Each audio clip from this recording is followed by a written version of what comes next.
여러분은 살면서 누군가를 진심으로 닮고 싶어 본 적이 있나요? 그 사람이 하는 행동, 그 사람의 생각 전부 배우고 싶은데 왜 그렇게 생각하는지에 대해 의문이 든 적 있나요? 근데 우리가 유튜브나 SNS에서 보는 건 언제나 그 사람의 화려한 결과뿐입니다. 정작 우리에게 필요한 건 그 사람과 비슷하게 생각하기 위한 그 사람의 과정인데 말이죠. 그래서 오늘 우리가, 아니 지구에서, 아니 우주 모든 투자자들이 우상으로 하는 사람, 투자만으로 세계 부호 1위에 올라본 워렌 버핏의 일생에 대해 모든 것을 파헤쳐보고자 합니다. 더 깊고 깊은 이해를 위해서 그 당시의 상황, 워렌 버핏이 살던 곳, 당시에 일화가 있던 위치까지 가져와 봤습니다. 때는 1930년 8월 네브래스카주 오마하에서 워렌 버핏이 태어났습니다. 워렌은 3남매로 위로 누나가 있고 아래로 여동생이 있습니다. 그러면 이런 궁금증이 좀 생기죠. 워렌 버핏의 부모는 도대체 누군데 어떻게 자식을 이렇게 돈에 밝게 키웠을까? 여기 아버지는 하워드 호먼 버핏, 어머니는 레일라 스타일 버핏이라고 합니다. 아버지는 하워드 버핏인데 주식 중개인이었습니다. 요즘 말로 번역하면 당시의 증권사 직원. 여기 오마하에서 2시간 정도 떨어진 네브래스카 대학교를 1925년도에 졸업하고 신문기자로 잠깐 일하다가 27년도에 증권업계에 들어갔습니다. 어머니인 레일라는 오마하에서 북쪽으로 가면 웨스트 포인트라는 데가 있어요. 웨스트 포인트에서 살았는데 24년에 아버지와 같은 학교인 네브래스카 대학교를 졸업하고 학교 신문사에서 활동하면서 아버지 하워드 버핏을 만났다고 합니다. 1920년 당시에 남자의 대학 진학률은 5%에서 8%, 여성은 2%에서 3% 정도였는데 이것만 봐도 워렌 버핏의 부모님이 어느 정도 사는지는 추측이 되실 거예요. 어머니 레일라는 결혼하고 전업주부로 살아갔어요. 워렌 버핏이 나중에 자신의 수학적 계산은 어머니를 닮았다 할 정도로 어머니는 수학적 계산이 빨랐습니다. 이 워렌 버핏이 자신을 어머니한테 낳아가지고 수학적인 계산이 빨랐다고 여러 번 말을 해요. 당시 대학을 졸업한 여자들은 교사나 도서관 사서, 사회복지사, 신문 방송 분야로 진출했는데 결혼을 하면 대부분 직장을 그만두고 전업주부로 살아가는 게 일반적이었다고 합니다. 워렌의 어머니는 성격이 좀 안 좋았다고 합니다. 아이들이 아침에 일어나면 항상 어머니의 기분을 살폈다고 할 정도였어요. 부부싸움을 많이 했다, 적게 했다 이런 것들은 잘 모르겠는데 어머니가 자식들한테 욕까지 했다고 합니다. 너희는 무능해. 너희 때문에 내 인생이 망가졌어. 이런 말을 몇 시간 동안 부은 적도 있다고 해요. 근데 또 아버지는 엄마가 이런 화를 내면 방으로 들어가거나 밖에 나가서 산책을 했다고 합니다. 아시다시피 우리나라도 1990년대 초반에 태어난 애들까지만 해도 남자들은 집에서 아버지한테 혼나고 매도 맞고 형들한테도 맞고 이런 것들이 일반적이었는데 1930년대에도 상황이 다르진 않았어요. 매를 아끼면 아이를 망친다라는 속담이 있을 정도로 단순한 후죽뿐만이 아니라 매를 달고 살 정도였습니다. 학교 선생님은 아버지 대신 아이를 교육하는 사람이라고 해서 지금과 다르게 선생님이 하는 체벌에 대해서 전부 관대했습니다. 월에는 아버지가 혼내진 않았고 엄마가 너는 왜 그렇게 살아? 너 때문에 내 인생이 망했어 라는 말을 많이 들으면서 정신적으로 학대를 많이 당했다고 해요. 또한 당시 미국 경제 상황에 대해서 말해주자면 1918년 요쯤이겠죠? 요쯤에 1차 세계대전이 끝나고 1920년대 유례없는 대호황을 누리게 됩니다. 여기 50입니다. 50 정도 됐던 다우존스가 380까지 치솟게 됩니다. 거의 비트코인이죠. 근데 1930년 요때쯤 미국 대공황이 찾아오게 됩니다. 당시에 중산층 가정은 집에 한 대씩 차가 있었고 전화기 보급률은 35%에서 40% 정도 됐습니다. 우리는 지금 전화기를 딱딱딱딱 찍거나 뭐 저장된 번호 딱 눌러가지고 전화를 하잖아요. 이렇게 여보세요.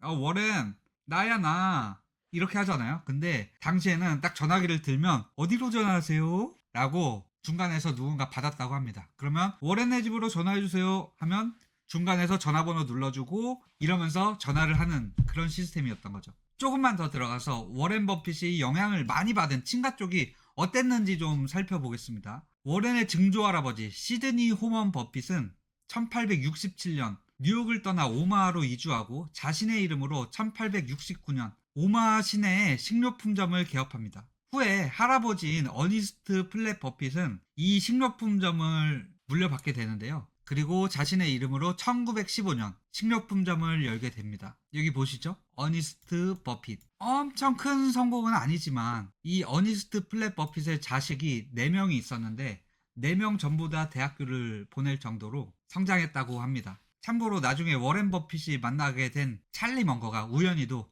여기서 일을 한 적이 있다고 합니다. 현재는 이 상태고요. 당시에 오마 지도를 보자면 이렇게 돼 있습니다.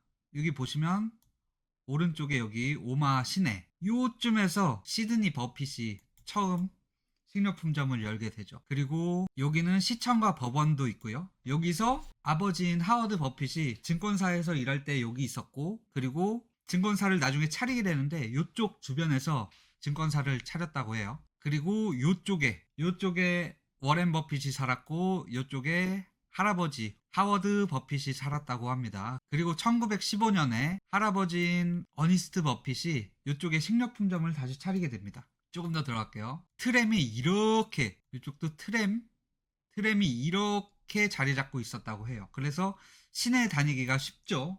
그리고 여기서부터 여기까지는 이제 6km 정도 됐다고 합니다. 그리고 나중에 골프공을 주어서 판다고 했는데 그 골프장이 여기 요 2개인 것 같아요. 1930년 워렌 버핏이 태어난 해는 미국의 대공황이 왔습니다. 그래프를 보면 다우지수 380에서 여기 380에서 40일까지 떨어졌는데 당시 어머니는 식비를 아끼기 위해 저녁을 굶기도 했다고 해요. 그런데 앞서 이야기했던 것처럼 버핏 가문에 대해서 다시 생각해보면 사실 돈이 없어서 굶은 것은 아닌 거라고 판단이 됩니다. 1920년대가 엄청 풍요로워서 지금 우리나라처럼 아이들한테 주기적으로 맛있는 거 사 먹으라고 뭐 용돈 10,000원, 20,000원씩 주고 라디오나 만화책 사라고 용돈 주는 그런 시대였는데 대공황이 오면서 대부분의 아이들이 밖에 나가서 돈을 벌어와야 되는 상황이 생겼다고 합니다. 그래서 아이들이 돈을 벌어서 집에 들어와서 식비에 보태거나 아니면은 중산층 이상은 돈을 자기가 관리해라 라고 하면서 그런 상황이었다고 합니다. 1931년 여기 보시면 1930년 당시 오마하의 빈민가층 이게 50% 정도 됐다고 하고요. 그리고 여기는 워렌 버핏이 태어나서 살았던 곳의 로드뷰입니다. 이 당시와 다르지 않게 이 집들은 다 벽돌집이었다고 해요. 벽돌집 완전 다르죠. 여기가 당시 1930년대 오마하 시내고요. 워렌 버핏이 다니던 곳이 여기인가? 여기 옆에 안 보이는데 요 옆에 있는 건물이었다고 합니다. 1931년 아버지 하워드 버핏이 다니던 증권사가 망했습니다.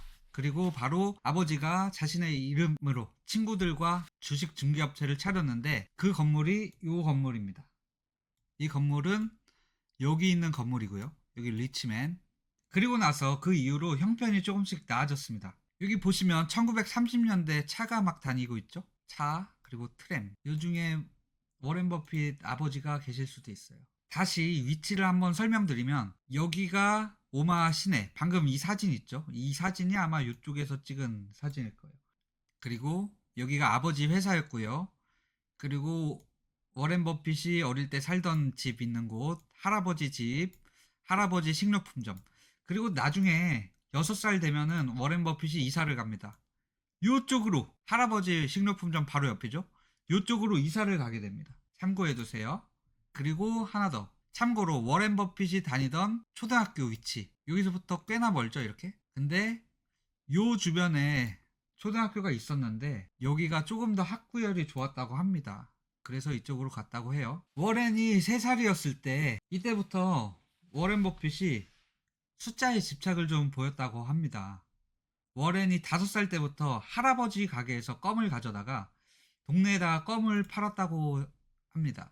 여기서 가져와가지고 여기나 요 주변에서 팔았다는 거죠. 그리고 이때도 숫자를 가지고 놀았다고 하는데 아버지가 증권사 사장님이니까 증권사 가가지고 그래프도 좀 보고 그리고 회사에 돈 많은 사람들이나 뭐 어른들이 워렌아 인생은 한방이다 롱이야 숏이야 지금이니 가자 하는 소리도 좀 들었겠죠. 다들 들어보신 적 있죠? 워렌 버핏의 사업은 6살 때부터 시작됐다. 방금 말씀드렸지만 워렌 버핏이 이쪽으로 이사를 갔습니다. 그리고 할아버지는 이쪽에서 식료품점을 하고 계셨어요. 그래서 할아버지 가게에서 껌이랑 콜라를 사서 팔았다고 하는데 콜라를 6병에 25센트에 사서 동네에 한 병에 5센트에 팔았다고 해요. 콜라 6병이 한 박스였나봐요. 조금 더 사업 구조로 들어가 볼게요. 1935년 당시에 이런 콜라를 팔 때 어떻게 팔렸냐면 가게에 손님이 딱 이렇게 들어와요. 콜라 주세요 하니까 가게 사장이 물어보는 거야. 먹고 가실래요? 집으로 가져가실 거예요.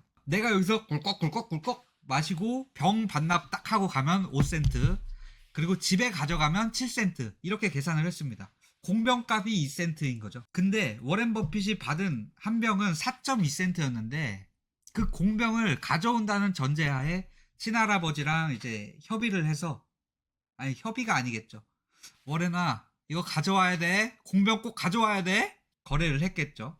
그걸 밖에서 판 다음에 그리고 할아버지한테 공병 6개를 가져다 줬다. 우리가 생각하기에는 이런 생각을 할 수가 있어요. 6살 아이가 뭔가를 판매한다고? 밖에 나가서 뭔가를 판다고? 어린 나이에 그게 어떻게 되지? 라고 생각을 할 수 있는데, 아까 말씀드렸다시피 1930년대 아이들은 용돈을 웬만해서 받질 않았다고 합니다. 10살만 돼도 밖에서 일하고 뭐 돈 벌어오고 이런 것들이 너무 자연스러웠다고 합니다. 그리고 워렌 버핏은 중산층에 태어나서 이 돈을 부모님한테 주진 않고 자기가 관리할 수 있도록 어머니와 아버지가 그런 분위기를 줬다고 합니다. 당시 중산층은 집에다가 돈을 줘야 되는 분위기는 아니었다고 합니다. 아까 보여드렸죠? 여기 당시 오마하의 빈민가고요. 그리고 여기는 워렌 버핏이 태어나서 살던 그 동네. 이때 빈곤층이 50% 정도, 중산층은 15% 정도 됐다고 합니다. 당시에 중산층 초등학생들 아이들의 용돈이 일주일에 10센트에서 25센트 정도 됐다고 하는데, 이 10센트가 현재 가치로 2,000원에서 3,000원 정도예요. 단 일반적으로 최소한 집안 일거리는 하는 정도로 10센트를 받았다고 합니다. 그때 워렌이 6개 팔면 5센트를 벌 수가 있으니까 12개만 팔아도 일주일 용돈이 됐던 거죠. 근데 그냥 제가 우스갯소리로 설명하는 건데, 아버지 회사에 맨날 워렌이 오니까 직원이나 손님이 야 워렌 할아버지 집에 가가지고 콜라 좀 사와봐라. 아 뭐 저한테 그런 걸 시키세요. 야 여기 50센트 줄게. 남은 거 너 가져. 한 박스 좀 사봐. 이런 걸로 시작한 게 아닐까? 그리고 이 당시에 집에 주식 하는 것도 없고 여기 와가지고 주식 거래를 했어야 되는데, 아니면 전화로 했어야 되는데, 이 사람들은 돈이 많잖아. 증권사 직원이 워렌한테 이런 말도 했겠죠. 워렌아 콜라 1센트 더 팔아서 팔면 20% 남는다. 1달러 팔면 20센트고 100달러 팔면 20달러야. 100만 달러 팔면 20만 달러 벌 수 있다. 워렌아 너가 해보고 성공하면 삼촌 좀 써줘. 삼촌 좀.